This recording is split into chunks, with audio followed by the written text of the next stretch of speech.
Балалар, мына Арыстанбап аталарың баяғыда бұдан 1400 жыл бұрын сахаба болған. Сахаба деген пайғамбардың көзін көріп қасында жүрген деген сөз. Түсіндіңдер ғой? Енді бұл кісінің тегі нәсілін парсы деп айтады. Ұстанған діні ол заманда енді ислам жоқ, христиан деп айтады. Содан енді ұстазы өте сондай білімдар христиан болған дейді. Сол кісі өлерінде айтты дейді. Ей, болды, бітті енді. Мына біздің дініміздің бәрі тозды, ескірді. Енді пайғамбарлардың ұлығы, мына пайғамбарлардың мөрі Мұхаммед алейхиссалату уассалам енді дүнияға келетін уақыт болды. Енді соның діні жаңарып, сол енді осы әлемге үстемдік қылады. Соның нұрын шашамыз деп айтты. Соған енді оған менің өмірім жетпейді. Енді сен кетесің ары қарай. Енді Арыстанбап ол кезде енді жас бала білім алып жүрген. Соны айтты дейді. Я ұстазым, мен ол хақ пайғамбарды қалай танимын? Өйткені дүниеде жалғаншы өзім пайғамбармын деп мәлімдеме жасап жариялап жүретін алаяқ ала тұяқтар көп қой бұл жерде деп айтты. Сонда айтты дейді ұстазы. Ей балам, хақ пайғамбардың белгісі екеу болады деп айтты. Иә, мына халқы, үмбеті, қасындағы адамдары, жұрты мынандай садақа деп алып келген кезде өзіне үлес алмайды, бәрін осындай жұртына бәрін дымын қалдырмай таратып жібереді. Егер сыйлық берсе деп айтты, өзінің үй іші отбасына кішкентай ғана бір күн жейтін тамағын алып қалады, тиын тебенін, қалғанын бәрін осы үмбетіне таратады деп айтты. Содан не керек, арып ашып, парсы жұртынан шығып, Мекке Медина жаққа қарай келе жатыр дейді, жолда тұтқынға түсіп бір құлдыққа сатылып қиындыққа қалды дейді.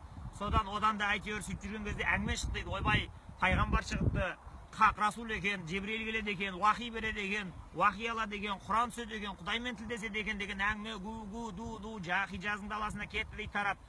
Содан бір көруді армандап бір жаңағы қожасы жұмсаған кезінде керуен жүргізіп келді дейді Мединаға.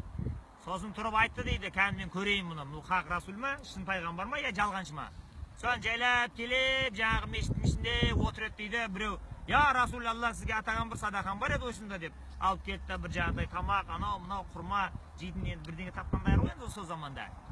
Сонда Расул Құдайдың жолына берілген садақа осы шағыр жұрттың бәрін деп айтты. Сөрдегі жетім бар, жесір бар, ана қатын, қалаш, келін, кепшік, шал шауқан, осында жүгіріп жүрген бала шаға, бота тойлақ, бау шарбағын бәрін жинады дейді. Сөйтті де айтты дейді, маңдар мынадан үлес алыңдар дейді, бәріне қылдай бөліп теңдей таратып жіберді дейді. Сосын, мына бір белгісі рас екен деді дейді. Сөйтіп отырған кезінде біреу, я Расулалла, сіздің өзіңізге бір сыйлық алып келіп едім, биылғы 2-ші айдан деп, мынандай бір тостақ толтырып құрма алып кетті дейді. Сонда үй іші бала шағасына 1-2 түйір ғана алды да қалған бәрін сөрдегі үмбетіне таратып жіберді дейді. Сол кезде Салман Фарси, мына Арыстанбап атамыз аяғына жығылды дейді. Ей хақ Расулы, мен сені танып тұрмын. Ендігі заман сенікі, қиямет қайымға дейін енді сенің атың осылай нұр болып таралады деп айтты дейді. Содан енді ананың ықыласын көріп, ол өзі 33 мың түрлі дін біледі екен дейді, неше түрлі тіл біледі екен дейді, өз соғыста көп қатысып, әбден меңгерген, мына ор соғысында орғазайық деп Мединаны сақтап қалатында сол Арыстанбап екен. Содан енді әңгімесі ұнайды, ықыласы ұнайды, бәрі жақсы. Енді маған енді үмбет бол, ілес маған дейді ғой енді пайғамбар. Сонда айтты дейді, я Расулалла, мені құлдыққа сатып жүрген басымда еркін жоқ деп айтты дейді. Содан барды қожайынына айтты, ей, мына құлыңды сат маған, маған керек. Сол айтты дейді, бұл өте сондай іскер, өнімді жұмыс жасайтын құл, бұның бағасы қымбат, не сұрайсың деп айтты. 500 төп жүзім егіп мына құмдалаға, соны жайқалтып бересің сен деп айтты. Жақсы келістік. Содан пайғамбар барды дағын 500 сахабасын жинап, бәрін осын дәрет алып, 500 көшет мынандай жүзімнің мынандай сортынан алды дейді. Арды жаңағы жазира далағып жайқалтып екті дейді.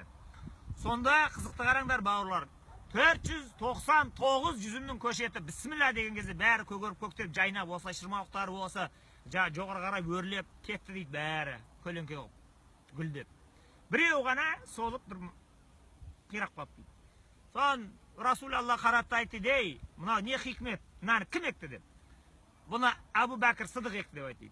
Ей, Абу Бәкір, сенің еккен жүзім көгермей тұр ғой, не пәресі бар еді деп айтты. Я Расулалла, кешіріңіз, бағана асығыс үсігіс осы дәретін жаңартып жүзім егуге шығып келе жатқан кезінде етегімді кіттай бір иттің сілекейі тиіп кетіп еді, дәретін жаңартуға бір асығыстық қылып шығып кетіп еді, мына істен қалмайын деп.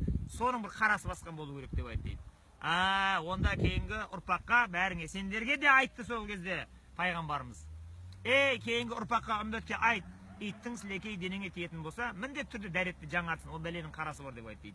Содан, я бісміллә деп еді, ана жерден 500-ші көшет жайқалып жайнап кетті дейді. Содан қожайыны келді дейді, қараса дейді, кешегі тақыры шығып, шаңы шығып атқан құмдала анау адам түгір, айуанды жүгіріп өте алмайтын. Қараса кең жазира болып кеткен. Сосын айтты дейді, ал енді уәде Құдай сөзі деген бер ананы деп айтты дейді. Соған бейшара не істейді енді? Арыстан бапты құлдықтан босатып, пайғамбарымызға сахаба қылып қосып беріп, азаттығын алды дейді. Әне сол Арыстан бап аталарым 400 жыл өмір сүріп, міне біздің қазір ұлы далада Отырар деген елді мекеннің етегінде мәңгілік тыныстап, осы жерде қорымдағы басқа барлық әруақтардың бәріне шарафат қылып жатыр. Қазір Құдай қаласа басына барып Құран оқып бір дұға бағыштаймыз.